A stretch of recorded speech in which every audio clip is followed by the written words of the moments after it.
खाने को मिलता है कि मूड अपने आप अच्छा हो जाता है। सो गोलाठी कबाब आपने कहा वो आपके फेवरेट है जी दिल्ली में? जी, और ककोरी कबाब। और मैंने actually for the first time all Kausar से भी ककोरी कबाब खाया, Right. तो बहुत पसंद है। All right, so Janvi is really fond of kebabs, huh? And we are really fond of you, Janvi.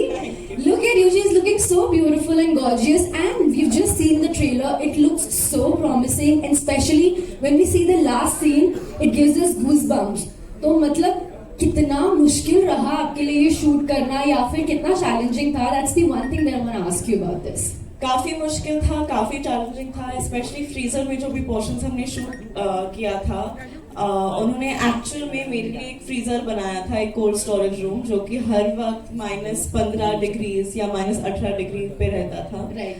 तो वो सीक्वेंसेस शूट करना काफी मुश्किल था। और वो जो चूहा आपने देखा ट्रेलर में, वो एक कोई सीजी चूहा नहीं है, वो एक एक्चुअल चूहा उन्होंने लाके हमारे शूट पे रखा था। Oh, that was a real चूहा. So आपको डर नहीं लगा उससे?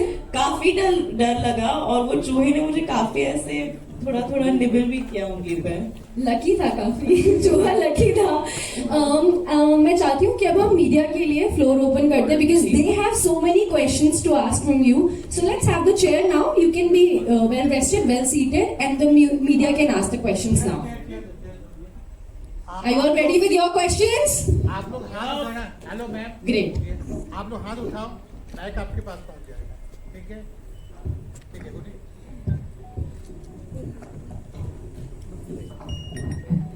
जानवी, मेरा नाम गौरव है, मैं न्यूज रूम पोस्ट से हूँ, और बहुत खूबसूरत लग रही हैं आप ट्रेलर की तरह। Thank you. आप बहुत अच्छी अदाकारा भी हैं। जो फ्रीजर वाले में आप चली गई, आपको नहीं लग रहा है आपके फैंस को थोड़ा सा कष्ट पहुंच रहा होगा आपको इस तरह से देखकर?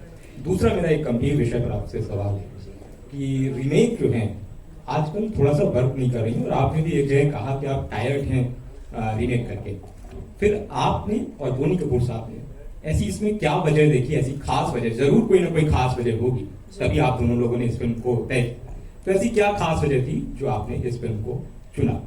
पहले मैं आपके पहले सवाल का जवाब दूंगी, और आई थिंक ये फिल्म का पॉइंट ये है कि हम एक नया एक्सपीरियंस ला रहे हैं हमारे ऑडियंसेस के लिए। एक सर्वाइवल थ्रिलर है, और अक्सर सर्वाइवल थ्रिलर्स में ये फिल्मों का पॉइंट ये है कि आपको ऐसे लगे कि आप वो किरदार के साथ हो, उस कठिन सिचुएशन में या दुविधा में, या ये जो हादसा हुआ है मिली के साथ, आप उनके साथ वो वहाँ कोल्ड स्टोरेज में मौजूद हो।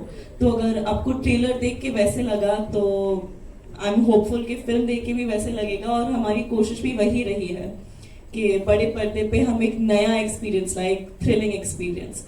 और दूसरी बात है रीमेक की, मैंने ये पहले भी कहा है, आई थिंक रीमेक्स, जब रीमेक बनाने की नीयत साफ रहती है, तो फिल्म भी उसी ईमानदारी के साथ अगर बनाई जाती है तो ऑडियंसेस को पसंद आती है।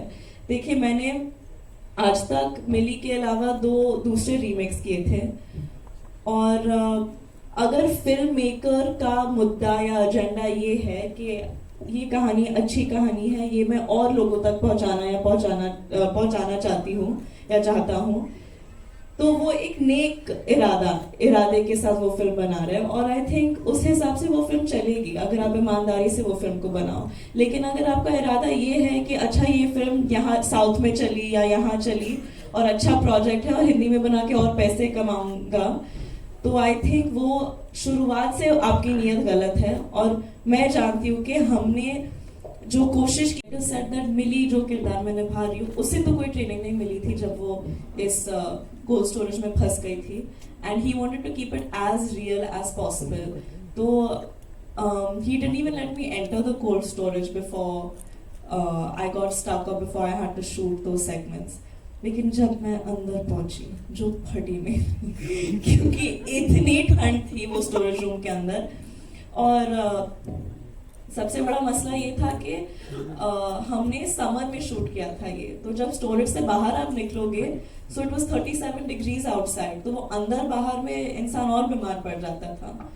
So I actually had to try staying inside as much as possible. Of course, take के बीच में मुझे एक जैकेट पहना देते थे, लेकिन हमारे टेक्स ही 15-15 मिनट तक चलते रहते थे। तो जो कुल्फी जम जाती थी ना मेरी। लेकिन हाँ, जब रैट आया था फ्रीजर के अंदर तभी हम सब ने रैट का बहुत ध्यान रखा। रैट एक्चुअली सेट का स्टार बन गया था। The rat can't stay inside for more than 2 minutes, the rat needs a break, the rat needs rest. I was like मेरा क्या, मेरे लिए कोई रेस्ट नहीं। But yeah thank you. Hi Janvi. Hi. Ashu from Filmy Beat. So, congratulations. The trailer looked really intriguing. I'm Thank looking you. forward to the film. So the film is about survival, like we all saw. Real life में we know Janvi is a real strong girl. So ऐसी situation जब आती है, of course not ऐसी, मतलब कोई भी difficult situation, how do you? What's your escape plan? I actually don't have an escape plan. I realized the best plan to have is to give yourself a minute and understand the situation and feel whatever you're feeling and just tell yourself that जितना भी मुश्किल हो ये दौर को भी गुजरना ही है। और जब ये दौर गुजरेगा आप और भी आप you'll emerge out of it stronger, आप और भी उससे उभर के निकलोगे। And that's what's happened. I think all of us are testament to that. हम ये जो कोविड के दौर से गुजरे हैं और अभी भी गुजर रहे हैं, इस चीज़ ने हमारी ज़िंदगी बदल दी है। But we've survived and we're surviving, and I think that now's the time where we've realized how every human has a survival instinct. Ravi hi Marshal इस साइड। Hi. रवि इन दिनों जो है साउथ का क्रेज जो है बहुत ज़्यादा है और हम आपकी जब फिल्में देखते हैं चाहे गुड बाय जैरी और हम मिली का ट्रेलर देखते लग रहा है मतलब कि आपको किसी ऐसी को एक्टर की जरूरत नहीं, आप अपने गंदों पे फिल्म को आगे बढ़ा रही हैं जैसा कि हम देखते हैं। लेकिन जानवी कभी साउथ में फिल्मों से ऑफर आए तो जानवी किस तरीके से उसमें रिएक्ट करेंगी, हाँ बोलेंगी या ना? और साउथ का कोई ऐसा एक आपका एक्टर फेमस मतलब जो आपको काफ़ी पसंद हो और आप उनके साथ कोई काम करना चाहें कुछ? मैं डेफिनेटली आई थिंक मैं सालों से बोलती आई हूँ कि मुझे साउथ फिल्म करनी है। मैं बड़ी हुई हूँ साउथ फिल्म्स देख देख के और उनके गानों से मुझे जिस तरह से वो एक्ट करते हैं, जिस तरह से वो अपने एक्टर्स को दर्शाते हैं, जिस तरह से वो ऑडियंस से कनेक्ट कर पाते हैं, I think I am a huge fan of south cinema. शायद इसलिए मैंने इतने सारे रीमेक्स किए हैं। लेकिन I hope I get the chance to do it. मैं तो कूद पड़ूंगी। I think one actor I really want to work with is Junior NTR sir. और श्रीदेवी मैम ने भी साउथ की फिल्मों में बहुत काम किया है तो उनका कोई ऐसा अगर रीमेक मिला आपको तो ऑफर है थिंक दैट?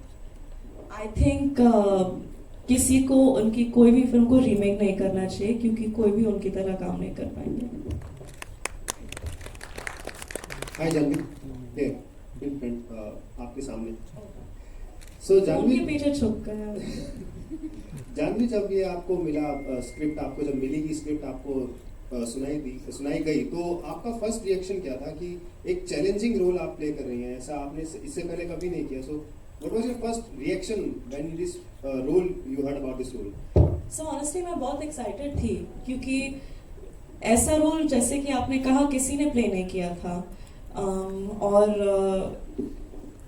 और आई थिंक बहुत लोगों ने मुझसे कहा था, जैसे कि जेरी साइन करने के वक्त कहा था कि ये बहुत बड़ा रिस्क है, एक और फिल्म सिर्फ तुम्हारे कंधों पे और एक और परफॉर्मेंस फिल्म, इसमें नाच गाना तो है नहीं, कॉमेडी तो इतना है नहीं, तो क्यों ये रिस्क ले रही हो। लेकिन I think as an actor मुझे लगा कि ये एक मौका है जहाँ मैं अपने आप को कैमरे के सामने पूरी आज़ादी से दर्शा सकती हूँ और इतना कुछ सीखने को मिलेगा।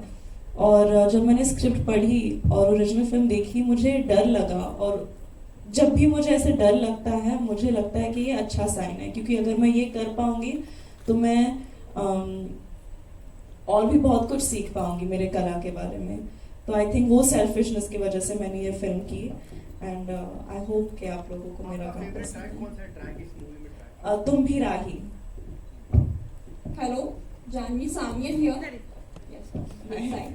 सो मेरा सवाल ये है कि 4 नवंबर को XXL और कौन भूत भी रिलीज हो रही है, तो आप क्या कहना चाहोगे कि आपकी मूवी उनके साथ पेश कर रही है? आई थिंक बहुत एक्साइटिंग है क्योंकि इतने वक्त तक कोई भी फिल्म थिएटर्स पे नहीं आ रही थी, ऑडियंसेस को कोई भी चॉइस नहीं था। इस वीकेंड अचानक 3 फिल्मों का चॉइस है एंड आई थिंक 3 हर XXL, फोन बूथ और मिली एक दूसरे से इतने अलग है। So I think it's a very exciting time for films and audiences. I hope के ऑडियंसेस को मेरी फिल्म सबसे ज़्यादा पसंद है ऑब्वियसली, लेकिन ऑब्जेक्टिवली स्पीकिंग तीनों फिल्म्स बहुत एक्साइटिंग लग रही हैं। और I wish them all the best and I am just very happy कि हमारे फिल्म्स थिएटर्स में रिलीज हो रही है और ऑडियंसेस को मौका मिल रहा है थिएटर्स में वापस आने का. Last question. Hi Janvi this set है. नीचे मैंने अभी देखा था डाइंग टू सर्वाइवल लिखा हुआ है आपका टैगलाइन जो है, और ये बहुत चैलेंजिंग होता है जब आप एक ऐसा किरदार निभाते हैं जिसमें आपको कंटिन्यूसली एक्सप्रेशंस लाने होते हैं और एक्शन से ज़्यादा रिएक्शन चाहिए होता है, और कितना मुश्किल था उस इमोशंस को लाना, बिकॉज थोड़ी थोड़ी देर में आंसू आने थे और बहुत कठिन होता है रोना, मुझे लगता है, और सब उससे ज़्यादा कठिन होता है हंसाना. तो एक्शन से ज़्यादा रिएक्शन कैसा रहा इस फिल्म के अंदर? सर उन्होंने मेरे लिए कोल्ड स्टोरेज बना दिया था, तो मुझे कुछ इमेजिन नहीं करना था कि मुझे ठंड लग रही है. मुझे एक्चुअल में बहुत सफोकेशन और ठंड लग रही थी, और हमें ये फिल्म 9 दिन में, ये कोल्ड स्टोरेज का पोर्शन 9 दिन में शूट करना था. हमें 20 दिन लग गए और हम सब बहुत बीमार पड़ गए थे. तो हर रोज शूट के वक्त मुझे एक्चुअल में ऐसे लगता था कि मैं फंस गई और मैं यहाँ से कभी बाहर नहीं निकलने वाली हूँ और मैं बहुत पेन में हूँ. तो आई डोंट थिंक आप इसे एक्टिंग बुला भी सकते हैं, क्योंकि ये सब हकीकत में था. और आपने जो कहा वो सही कहा. मेरे लिए रोना बहुत आसान होता है कैमरे पे और सीन्स पे, तो मुझे अभी बोल दो मैं अभी रो दूंगी. हंसाना मुश्किल है, इसलिए मैं बहुत दिनों से ये कह रही हूँ कि मुझे कॉमेडी करना है, मुझे कॉमेडी एक्सप्लोर करना है, क्योंकि आई थिंक असली एक्टर का थप्पा तभी लगता है जब आप लोगों को हंसा पाओ. चलो आप फोटोशूट कर लेते हैं. कॉमेडी करवा दो. चेयर